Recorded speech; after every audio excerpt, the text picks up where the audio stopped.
It is hard to believe that it has been 4 years since we reviewed the La Scala AL5 from Klipsch. Although they weren't perfect, my experience was powerful, striking an emotional chord that few speakers have been able to match. Even now, they are still some of the best loudspeakers I've heard. Now, after 4 years and 500 videos, can the new La Scala AL6 match the magic and emotion of its predecessor?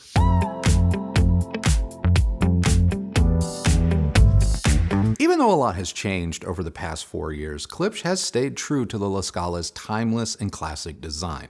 I mean, aside from the new American Auburn finish, you might not even be able to tell the two designs apart, especially with their magnetic grills in place. The three-way, fully horn-loaded AL6 shown here in walnut is a hair smaller in size, despite having a redesigned tweeter with a new phase plug, a larger mid-range driver that sits inside, a shorter Tractrix horn for a smoother sound, and a new 12-inch vented woofer replacing the older 15-inch woofer in the AL5. The new La Scala introduces both passive and active crossover inputs. While the previous speaker had 2 sets of binding posts for bi-wiring or bi-amping, the AL6 features a complete set of passive binding posts that lets users connect up to 3 different amplifiers, one for each of the tweeter, mid-range, and woofers, while still using the speaker's internal crossover. However, perhaps the more significant change is the ability to bypass the internal crossover altogether and instead use Klipsch's external active crossover, which is sold separately and is a feature that is borrowed from their flagship Jubilee. Now, these internal changes have led to some improvements in the speaker's overall response, especially in the bass, with the AL6 claiming to reach 40 Hz, a notable improvement over the AL5's 51 Hz. High-frequency extension is also slightly improved, reaching 19 kHz compared to the outgoing model's 20 kHz. Sensitivity is slightly reduced to 103 dB with a nominal impedance of 8 ohms, though it's notable that Klipsch is actually upfront about the new La Scala's ability to dip as low as 3.2 ohms around 70 Hz. This means that despite the speaker's sensitivity, you're still going to want to pair it with a capable amplifier that comfortably handles impedances below 4 ohms in order to get the best performance from the La Scala's woofer. Speaking of capable amps, I tested the La Scalas with nearly every amplifier we had in-house, ranging from our tube-based Deckware Zen to our Class D reference, the DVLA Astra. Of all the integrated amplifiers that we tried, the new Macintosh MSA 5500 and the Astra were my favorite pairings. Both amps had the necessary chops to power the La Scala's new woofer design. Now, one thing that I did not see coming was the Macintosh's noticeable noise floor, which caused some audible tweeter hiss. Now, it doesn't stop me from recommending this pairing, but it is definitely something you might want to consider. To test the La Scala's new active crossover, though, I used our 9-channel Emotiva XPA amplifier, which delivered 300 watts or so of total power to each driver in a tri-amp configuration. Now, I also tried a pair of crown amps with the Astra to test this active crossover, but this is not a combo I would recommend. I mean, the crown amps, they're just far too noisy. When we reviewed the La Scalas 4 years ago, they were priced at just under $12,000 a pair. Today, you'll pay over $15,000 US. Now, I get that everything today just seems to cost more. Still, that's a 30% increase. And if you opt for the new active crossover, the total price for a pair of AL6 La Scalas grows to almost $19,000. Now, I'm not suggesting the speaker isn't, quote, worth it, but I do believe that Klipsch needs to reevaluate just the overall ownership experience to match its new, very premium price. I mean, Klipsch has always been a brand where you can place your order online and expect delivery within a few days, and while that's convenient for the customer, at these prices, I think it's reasonable to expect, a certain level of customer service. In reality, ordering a pair of La Scalas is not all that different from ordering a pair of their budget speakers like the 800Fs, and that's a problem. At a minimum, I would like to see Klipsch offer white glove delivery, but as it stands, you're on your own. You'll be lucky if the driver helps get the boxes to your door. And getting them inside and set up, that's all on you. And at 205 pounds a piece, the two-piece La Scala isn't a speaker I recommend setting up solo. You'll definitely need some help balancing the heavy top section in order to connect the tweeter and mid-range module to the woofer, which is still done via a pigtail cable. Let's be real, if you're a fan of the La Scalas or really any Klipsch speaker, you're probably not obsessing over lab measurements and frequency charts. I mean, a graph can tell you a lot of things, but it will never really tell you what any speaker feels like when you listen to it. And this is especially true with speakers like La Scala. I know I've said it before, but I've always felt that owning a La Scala was more like owning an instrument than a speaker. The experience has, at least for me, always gone beyond just music reproduction. If you are lucky enough to truly connect with the speaker, it's almost impossible to even care about whether or not what you're hearing is technically, accurate. And this is what I loved so much about my first La Scala experience. Now, this experience, however, has been markedly different. I don't know, maybe it's just the passing of time, or maybe it's the pressure for Klipsch to appease everyone in an increasingly competitive market that has finally crept into the brand that has been pissing off the neighbors since forever. But I think the new AL6 has fallen into the trap of trying to be everything to everyone, especially when it comes to winning over the measurements first crowd, which is a near impossible task. You run the risk of losing what made your sound special in the first place, and my measurements, they reflect that. Like most recent Klipsch speakers, each new iteration has become a little more neutral and a little less peaky overall. I've measured and subjectively observed this across multiple speakers, and the AL6 appears to follow that same trend. From the low mid-range on up to the treble, the AL6 sounds and feels more even-keeled and smooth compared to the AL5.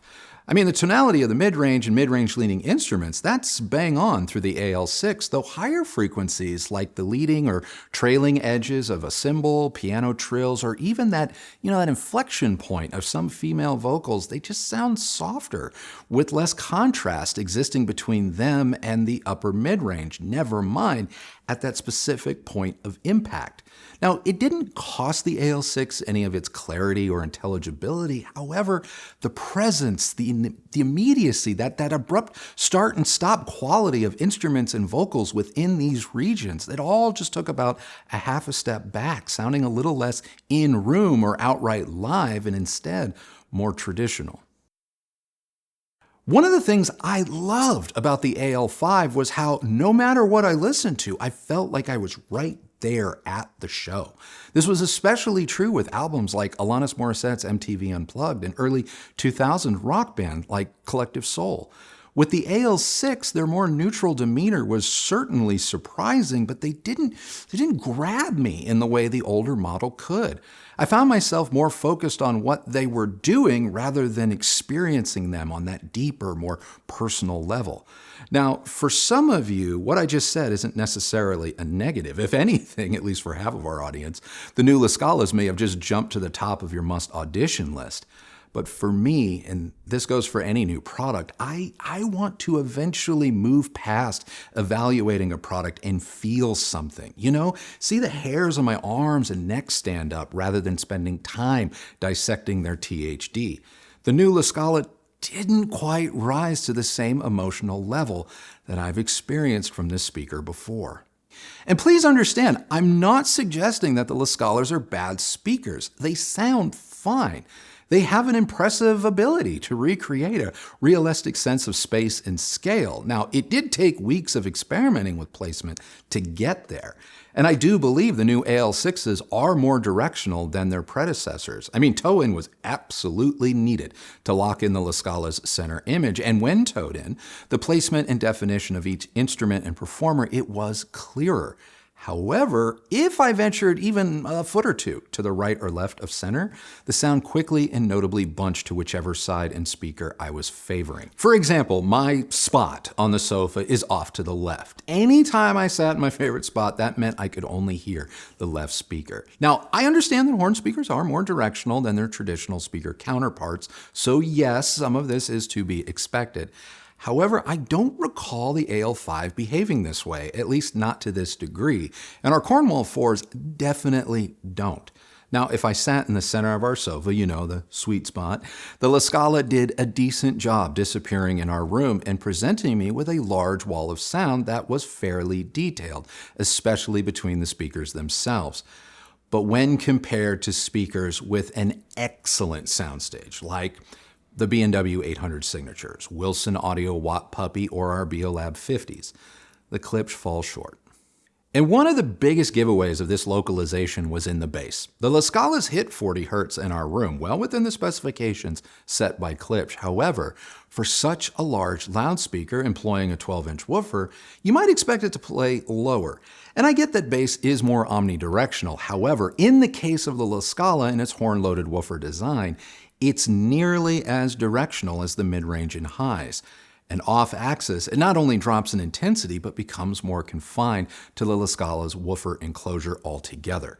If I were to live with these speakers for the long haul, the first thing that I would do would be to add a subwoofer or two. If you listen to classical piano works, small ensemble jazz, or acoustic vocal recordings, the La Scala's bass, or lack thereof, probably won't be too much of an issue. But if you ever turn the dial to music like Tool or Smashing Pumpkins, you may ask yourself, where's the beef? Now, some of you may be thinking, okay, but what about the new active crossover? I mean, doesn't that fix everything? Well, when Roy Delgado first announced the new La Scala on Facebook, I don't know, about a year ago, and I heard words like active and DSP in reference to the new external active crossover, I was pretty excited. In theory, this usually means improved results. Now, perhaps I misunderstood what was coming, but in practice, the results have been disappointing.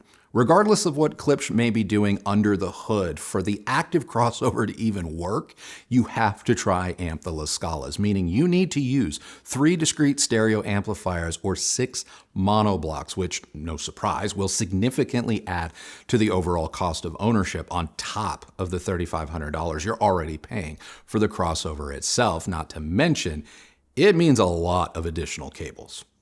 Now, I used the 9-channel Emotiva XPA amp, and to reduce some of the cable clutter, I used a 9-channel balanced cable snake, but there's really no getting around the additional sets of speaker cables that are needed to connect the La Scalas to any multi-channel amp or separates.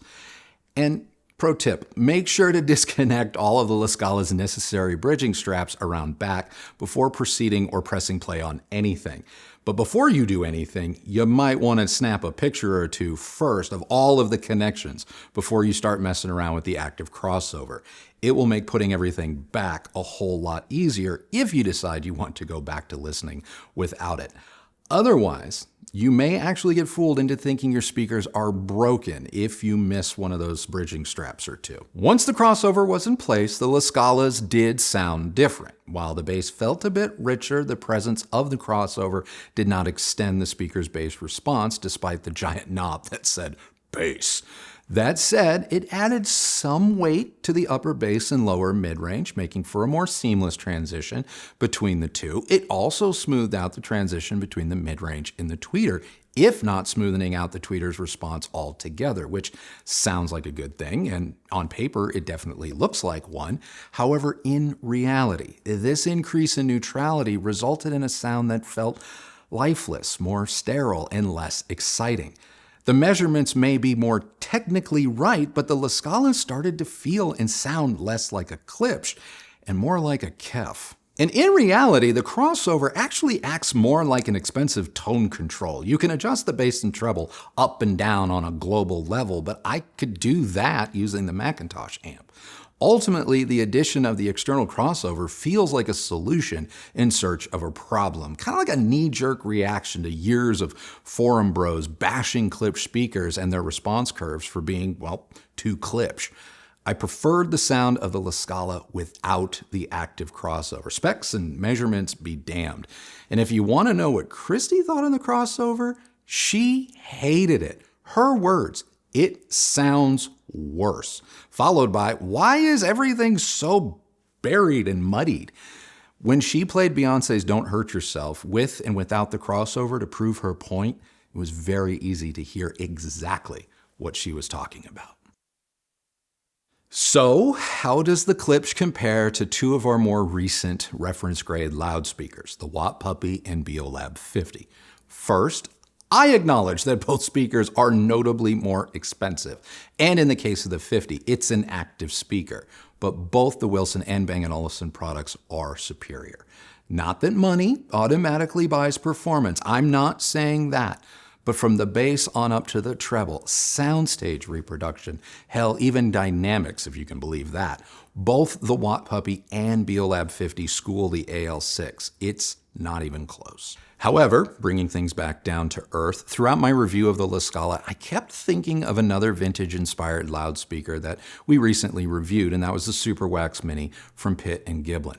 I get that it too is powered like the BEOLAB 50, but aside from not needing a third-party amp, the Super Wax Mini costs about the same as the AL6 and will probably appeal to a similar type of listener, and yet the Mini outperforms the La Scala by a wide margin, nearly hitting 20 Hertz in room while possessing far more bass impact and dynamic contrast overall.